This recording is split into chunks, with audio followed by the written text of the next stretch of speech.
अस्सलाम वालेकुम स्टूडेंट्स, मेरा नाम डॉक्टर शहजाद है और आज आप लोगों का बायोलॉजी का लेक्चर नंबर 11 स्टार्ट होने जा रहा है। आपका जो टॉपिक है वो एक्चुअली प्रीवियस टॉपिक जो है उसी की आगे कंटिन्यूएशन चल रही है और आपको पता है कि हम लोग जो है वो बायोलॉजी की सर्विसेज जो है जो मैनकाइंड के लिए है उसको हम डिटेल से डिस्कस कर रहे हैं। तो आज जो है आपका टॉपिक जो है वो प्रीवियस जो आपका जीन थेरेपी है उसके बिल्कुल लास्ट के अंदर आपका एक क्लोनिंग का जो टॉपिक है उसके बारे में डिस्कशन की गई है। तो क्लोनिंग जो है ये आपका एक बहुत ही इंपॉर्टेंट जो है वो शॉर्ट क्वेश्चन भी बन सकता है आपका और लॉन्ग क्वेश्चन भी बनता होता है, तो इसको थोड़ा डिटेल से पढ़ना हमारे लिए इंपॉर्टेंट है। तो क्लोनिंग क्या है इसके बारे में आपको पहले जब हम प्लांट्स की प्रोडक्शन के बारे में पढ़ रहे थे तो उसके अंदर हमने देखा था कि एसेक्सुअल रिप्रोडक्शन होती है जिसके अंदर हम क्या करते होते हैं किसी भी इंडिविजुअल की या किसी भी सेल की जो है वो अगर आइडेंटिकल कॉपी बनानी है, एक जैसी कॉपी बनानी है और ज्यादा मिकदार के अंदर बनानी होती है तो हम क्या करते हैं क्लोनिंग करते होते हैं। तो क्लोनिंग क्या है? ये एक एसेक्सुअल जो है रिप्रोडक्शन का मेथड है और इससे क्या होता है कि जब ऑफस्प्रिंग प्रोड्यूस होते हैं, जब उससे बच्चे प्रोड्यूस होते हैं तो वो क्या होते हैं, वो बिल्कुल आइडेंटिकल होते हैं, एक जैसे होते हैं क्योंकि उनके क्रोमोसोम्स के अंदर कोई चेंज नहीं आती होती। मैंने आपको बताया था कि दो तरह की डिवीजन होती है, एक जो है वो होती है माइटोसिस और एक होती है मियोसिस। तो एक्चुअली जो क्लोनिंग होती है ये टोटली जो है ये माइटोसिस के बेस होती है, इसमें मियोसिस का कोई प्रोसेस नहीं होता, मतलब इसके अंदर क्रोमोसोम्स की आपस के अंदर कोई इंटरमिंगलिंग नहीं होती है। तो एक्चुअली जिस तरह के क्रोमोसोम्स ऊपर होते हैं अपने पेरेंट्स के पास, उसी तरह के क्रोमोसोम जो होते हैं वो नीचे ऑफस्प्रिंग तक चले जाते होते हैं और उनके अंदर कोई भी चेंज नहीं आती। तो क्लोनिंग क्या है? क्लोनिंग एक टेक्नोलॉजी है फॉर प्रोड्यूसिंग क्लोन्स। तो क्लोन्स को प्रोड्यूस करने के लिए जो टेक्नोलॉजी यूज की जाती है उसको कहते हैं क्लोनिंग। तो एक्चुअली जो है हमारे पास क्लोन, इसकी डेफिनेशन क्या है? सेल और individual and all it's asexually produce offspring. तो जब भी हम किसी इंडिविजुअल की या सेल की बात करेंगे और उसके और ऐसे ऑफस्प्रिंग की बात करेंगे जो बिल्कुल आइडेंटिकल कॉपी हैं अपने पेरेंट्स के मुताबिक और क्या है वो एसेक्सुअली प्रोड्यूस हुए हैं, इसे कहते होते हैं क्लोन। तो इसके बारे में डिटेल में आपको डायग्राम से जो है वो एक्सप्लेन करके दिखाऊंगा। पहले आप इसकी जो है वो थ्योरी जो है स्टडी करें। उसके बाद नेक्स्ट चीज जो है वो आपके पास है it is not a natural process. तो आपको पता होना चाहिए कि जब भी नेचुरली जो है वो आपको पता है कि सिर्फ और सिर्फ सेक्सुअल रिप्रोडक्शन होती है। तो नेचुरल जितने भी लिविंग ऑर्गेनिज्म आपके पास है सब के साथ जो है वो सेक्सुअली जो है वो रिप्रोड्यूस होते हैं। एसेक्सुअल रिप्रोडक्शन जो है वो कॉमनली नहीं होती है, वो नेचुरल जो है वो प्रोसेस नहीं होता। तो कुछ ऐसे सर्कमस्टेंसेस होते हैं जिसके अंदर हो सकती होती है लेकिन वो बहुत कम मिकदार के अंदर होती है। जैसे आपके पास कुछ एक्सेल जो है आपके इंसेक्ट्स हैं, कुछ प्लांट्स ऐसे हैं जो कि लोअर प्लांट्स हैं, तो उनके अंदर क्या होता है, उनके अंदर कुछ ऐसे सर्कमस्टेंसेस होते हैं कि उनके अंदर जो आपकी एसेक्सुअल रिप्रोडक्शन होती है। अदरवाइज नेचुरली जो है वो एसेक्सुअल रिप्रोडक्शन नहीं होती है। ये जो है नेचुरली आपके पास सिर्फ और सिर्फ सेक्सुअल रिप्रोडक्शन होती है। तो एसेक्सुअल रिप्रोडक्शन के दौरान जो है वो सिर्फ और सिर्फ एक खास सर्कमस्टेंसेस के अंदर होती है और चूंकि जो आपको पता है क्लोनिंग ये सारी की सारी एसेक्सुअल रिप्रोडक्शन होती है तो इसलिए ये नेचुरली अगर नहीं होती है। अब इसकी टाइप्स आपके पास है, इसकी दो तरह की टाइप होती है। एक टाइप वो होती है जिसके अंदर आप किसी भी इंडिविजुअल जो कि मैच्योर हो चुका है, बड़ा हो चुका है और हमें उस तरह का सेम इंडिविजुअल चाहिए तो हम क्या करेंगे, उसके बॉडी का सेल लेंगे। अब वो पता है बॉडी के अंदर दो तरह के सेल होते हैं, एक होते हैं डिप्लॉइड और एक होते हैं हैप्लॉइड। डिप्लॉइड का मतलब क्या होता है, डाई मतलब कि उसके अंदर 2 एंड नंबर होते हैं, मतलब क्रोमोसोम्स जो होते हैं वो आपस में बाइंड एक ग्रुप की शक्ल में होते हैं, पेयर की शक्ल में होते हैं, उसको कहते हैं डिप्लॉइड। डिप्लॉइड को आप साइड करते होते हैं 2 एंड से। और एक तरह के होते हैं हैप्लॉइड। हैप्लॉइड वो होते हैं जिसके अंदर जो है क्रोमोसोम की तादाद हाफ हो जाती होती है और आपको पता है वो किससे होती है, मियोसिस से होती है। तो जब डिप्लॉइड सेल के अंदर मियोसिस होगी तो उस मियोसिस के नतीजे में क्या होंगे, हैप्लॉइड सेल यानी कि सिंगल एंड प्रोड्यूस होंगे। तो जब आप डिप्लॉइड की बात करेंगे तब आप एसेक्सुअल रिप्रोडक्शन की बात करेंगे या माइटोसिस की बात करेंगे और जब भी जो है क्रोमोसोम हाफ होंगे तब आप वहां पे मियोसिस की बात करेंगे।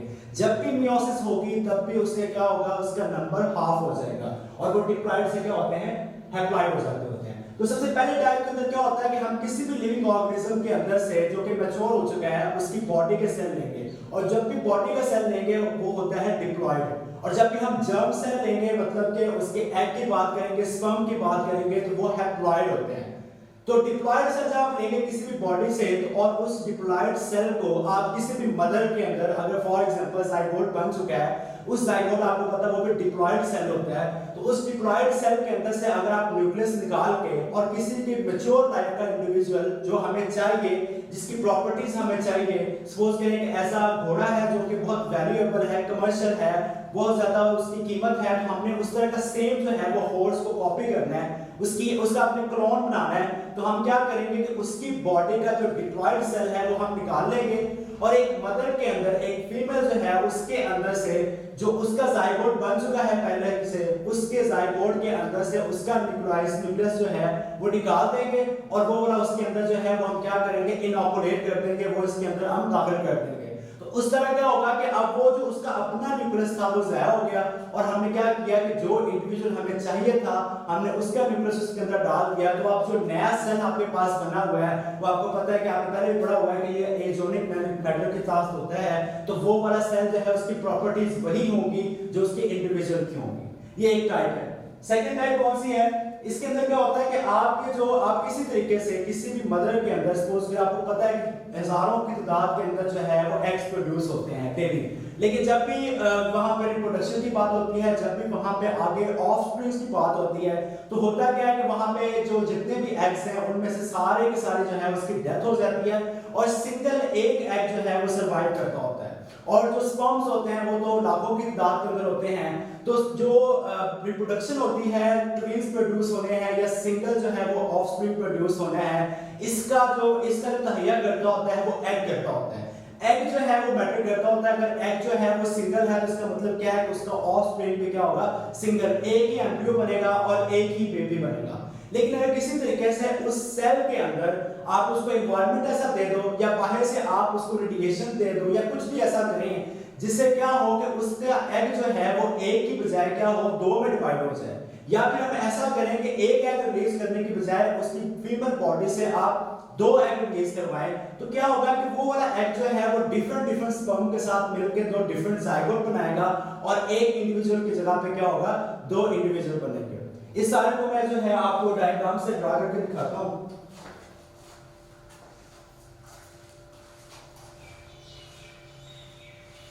तो आपके पास दो तरह के होते हैं शायद, एक होते हैं डिप्लॉयड और एक होते हैं हैप्लॉयड।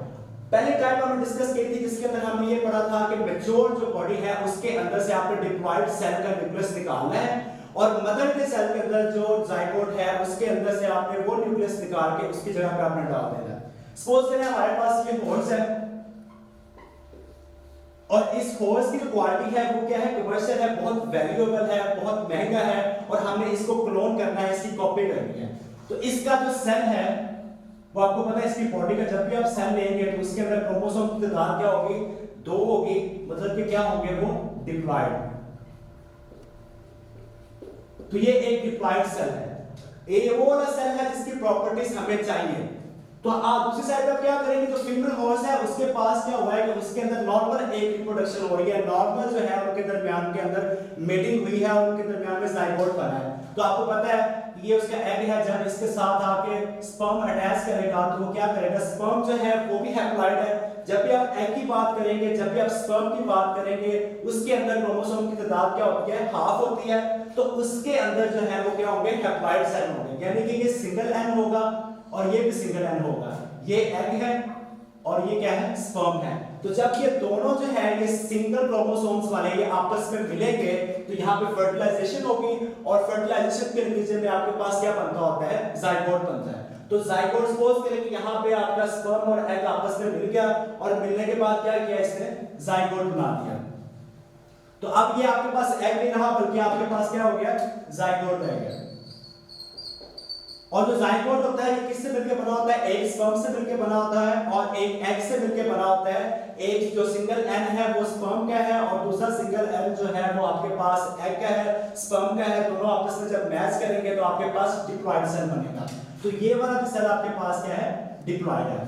तो ये वो वाला न्यूक्लियस है जो कि ये वो वाला सेल है जिसके आपको प्रॉपर्टीज रिक्वायर्ड है और ये वो वाला है जो एक सिंपल जो है एक फर्टिलाइजेशन हुई है किसी भी फीमेल के अंदर, बॉडी के अंदर, जिसको हमें रिक्वायर्ड नहीं है। ये वाली प्रॉपर्टी जो है वो हमारी रिक्वायरमेंट वाली नहीं है, ये अच्छी वाली नहीं है, ये वाली जो है रिक्वायर्ड है हमें। तो हम क्या करेंगे कि इसका न्यूक्लियस जो है यहाँ से रिमूव करेंगे फॉर स्पेशल सीजन। स्पेशल जो है वो एंजाइम्स होते हैं, उससे क्या होता है कि सेल के अंदर से न्यूक्लियस को रिमूव कर दिया जाता है, और इसको रिमूव करने के बाद क्या करेंगे, इसका न्यूक्लियस भी रिमूव कर देंगे। ये वाला चूंकि न्यूक्लियस हमें रिक्वायर्ड नहीं है तो इसकी हमें जरूरत नहीं होगी, तो इसको हम निकाल के फेंक देंगे, और ये जो वाला जिसकी रिक्वायरमेंट है हमें, जिसकी प्रॉपर्टीज हमें चाहिए, वो वाला न्यूक्लियस हम इसके अंदर डाल देंगे।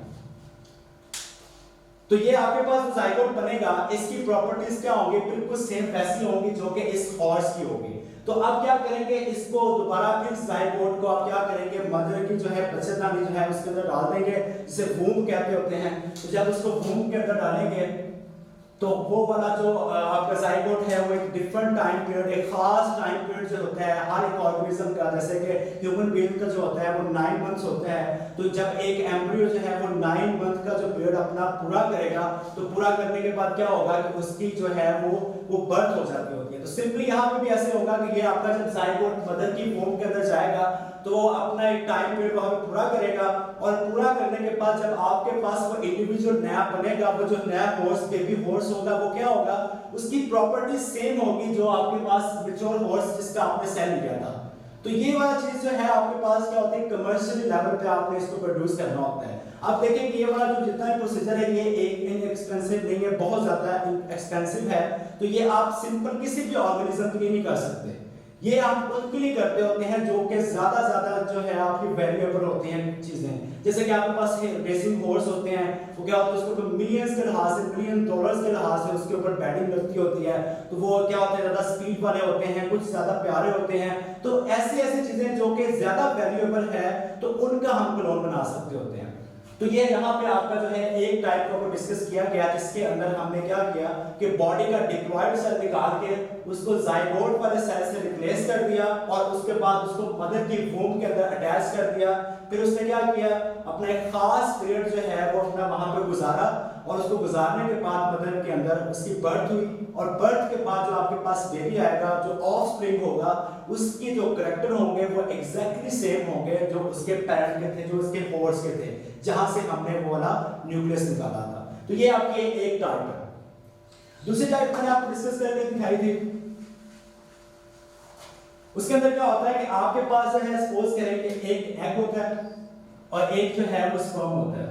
आपको पता है एग जो है इसके अंदर भी मियोसिस हुई होती है, तो इसके अंदर भी हैप्लॉइड जो होता है नंबर है, और क्रोमोसोम जो बनता होता है इसके अंदर स्पर्म के अंदर वो भी क्या होता है, हाफ होता है, तो इसको भी क्या कहते होते हैं, हैप्लॉइड कहते होते हैं। तो जब एक स्पर्म जो है वो एक एग को फर्टिलाइज करेगा तो क्या होगा, एक ही जो जाइगोट बनेगा। अब होता क्या है कि जब एक जाइगोट बन जाता है तो उसके बाद उस जाइगोट के अंदर डिवीजन इस तरह की होती है कि वो जाइगोट एक दूसरे से अलग नहीं होता। मतलब क्या है कि ये जाइगोट बना, ये स्पर्म इसके साथ आके मैच करेगा तो ये क्या बन जाएगा, फर्टिलाइजेशन हो जाएगी, यहाँ पे जाइगोट बनेगा, और ये वाला जो जाइगोट है ये मदर की वोम के अंदर अटैच होगा, और ये सिंपल एक ही एम्ब्रियो बनाएगा और एक ही ऑफस्प्रिंग बनेगा। ये एक होता है नॉर्मल प्रोसीजर। अब अगर इसको किसी तरीके से चेंज कर दिया जाए, किस तरह चेंज कर दिया जाए कि अगर बॉडी के अंदर, मदर की बॉडी के अंदर एक सेल की बजाय हम क्या करें, एक से ज्यादा सेल प्रोड्यूस करें। मदर की बॉडी के अंदर नॉर्मली जो उसकी यूट्रस होती है उसके अंदर एक से ज्यादा ही हजारों की तादाद के अंदर जो है वो एग्स प्रोड्यूस होते हैं, लेकिन उनमें से सिर्फ एक सर्वाइव करता होता है, बाकी सारे की सारों की क्या हो जाती है, डेथ हो जाती होती है। तो इसलिए आपके पास एक ही एम्ब्रियो बनता होता है। लेकिन अगर किसी तरीके से आप उस तरह करें तो उनके अंदर आप एक एग की बजाय एक से ज्यादा एग सर्वाइव करें, आप कुछ ऐसा प्रोसीजर करें, तो क्या होगा कि आपके पास एक से ज्यादा अगर एग हो जाएंगे तो आपके पास स्पर्म तो हजारों की तादाद के अंदर जो है वो फीमेल बॉडी के अंदर जाते होते हैं। तो एक स्पर्म इसको फर्टिलाइज करेगा और एक स्पर्म जो है वो इसको फर्टिलाइज करेगा, तो आपके पास दो जाइगोट बन जाएंगे। इस जाइगोट से अपना डिफरेंट बनेगा एम्ब्रियो, और इस जाइगोट से अपना क्या बनेगा, डिफरेंट एम्ब्रियो बनेगा। तो एक से ज्यादा जो है वो एम्ब्रियो बन जाएंगे, लेकिन इनकी शेप जो है वो एक दूसरे से क्या होगी, डिफरेंट होंगी। ये आइडेंटिकल नहीं होंगे, ये सेम नहीं होंगे। क्यों? क्योंकि इसके अंदर ये एक डिफरेंट एग है और ये एक डिफरेंट एग है। इसके अंदर अपनी प्रॉपर्टी है, इसके अंदर अपनी प्रॉपर्टी है। तो ये वाले जो बच्चे प्रोड्यूस होंगे, ये वाले जो ऑफस्प्रिंग प्रोड्यूस होंगे वो एक जैसे नहीं होंगे। अब एक जैसे कैसे प्रोड्यूस करेंगे आप, कि यही जो एग है जब इसके साथ स्पर्म आकर अटैच हुआ और इसने क्या कर दिया, फर्टिलाइजेशन कर दिया और आपके पास क्या बन गया, जाइगोट बन गया। अब इस जाइगोट के अंदर डिवीजन जब होती है तो इस तरह की होती है कि ये सेल जो है वो अपनी शेप कभी भी जो है वो लॉस नहीं करता होता है, ये आपस में कंपैक्ट रहता होता है, एक दूसरे के साथ जुड़ा होता है। लेकिन आप किसी तरह इस तरह करें कि इनके दरमियान में एक डिवीजन कर दें। वो डिवीजन किस तरह करेंगे, जब ये एक जाइगोट बन जाए तो उसके बाद इसके अंदर डिवाइड करके इसी जाइगोट को जो है वो 2 सेल में कन्वर्ट कर दें आप।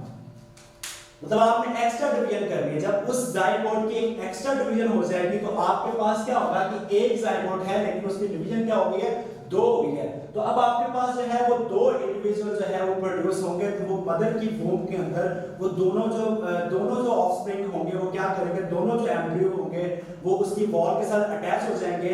तो वो क्या होगा कि जब बर्थ होगी तो वो एक एम्ब्रियो की या एक बेबी की नहीं होगी, वो 2 बेबी की बर्थ होगी और उसको हम क्या कहते हैं, आइडेंटिकल ट्विंस।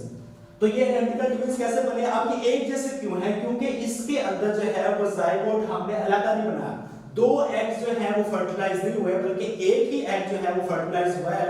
और उस एग ने क्या किया है कि जब वो जाइगोट बना था तो उसके अंदर एक एक्स्ट्रा डिवीजन हो गई है। अब वो एक्स्ट्रा डिवीजन नॉर्मली नहीं होती है, किसी फीमेल बॉडी के अंदर हो जाती होती है, मोस्टली नहीं होती है, मोस्टली हमें करवानी पड़ती होती है। तो जब उसकी जो है डिवीजन होगी एक से ज्यादा तो वो आपके पास एक जाइगोट की बजाय 2 जाइगोट बनेंगे और 2 एम्ब्रियो बनेंगे। और इसी तरह जब वो अपने 9 मंथ का पीरियड पूरा कर लेंगे तो उससे क्या होगा, आपके पास 2 इंडिविजुअल प्रोड्यूस होंगे।